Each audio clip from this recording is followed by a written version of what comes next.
Bangladesh, where the nationwide protest in the worsening situation has forced students from neighbouring nations to return back to their homes. The Indian Ministry of External Affairs has said that at least about 778 Indian students have returned to India through various land ports. The High Commission of India in Dhaka is in touch with over 4,000 students in various universities, and students from Nepal and Bhutan are also being assisted with their crossings into India on request. Until now, over 1,000 students from Bhutan, Nepal and India have left Bangladesh, and students are arriving in India through borders in neighbouring states of West Bengal and Tripura, and they are going through a series of security checks upon their arrival.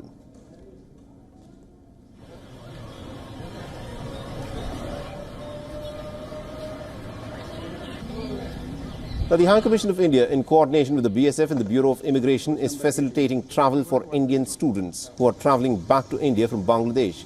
According to reports, the cross-border crossings between India and Bangladesh, the crossing of Binapol, Petropol, of Geradarshana and of Akhora Agartala will remain open for the students and Indian nationals to arrive in India.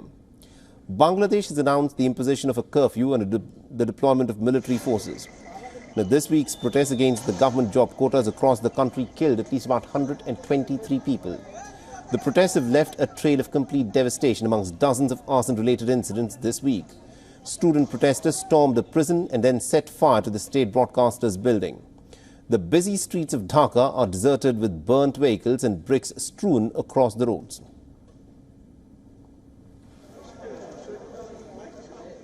Almost close to about 405 students from India have been evacuated from Bangladesh through Dauki, and out of them about 80 are from our state of Meghalaya itself, and then the rest are from other parts of the state of the country. We also have the students from Bhutan and Nepal also were there, and some tourists who were stuck, who again crossed the border from.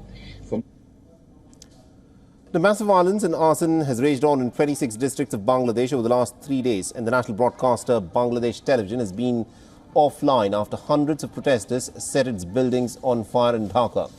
A complete internet and telecom shutdown is in effect in order to curb the violence.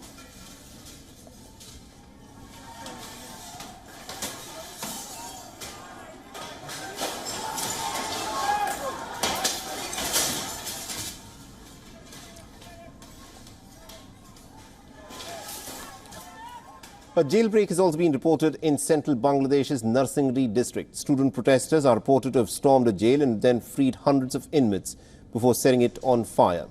Earlier, angry protesters in fact took to the streets in a few pockets of the country ahead of the pro-government counter-demonstrations after the midday prayers.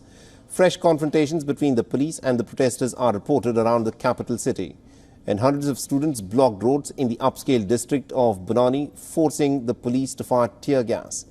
And after this, the Dhaka police also banned all public gatherings for the day.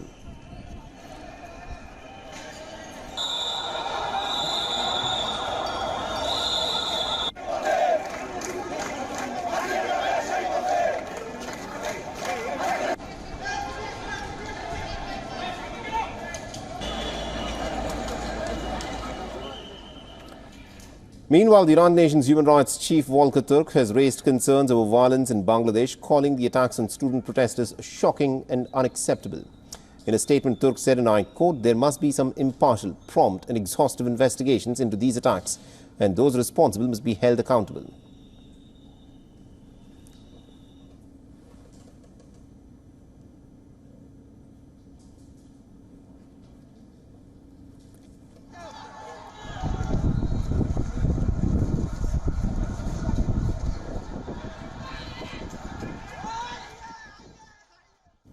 For all the latest news, download the WION app and subscribe to our YouTube channel.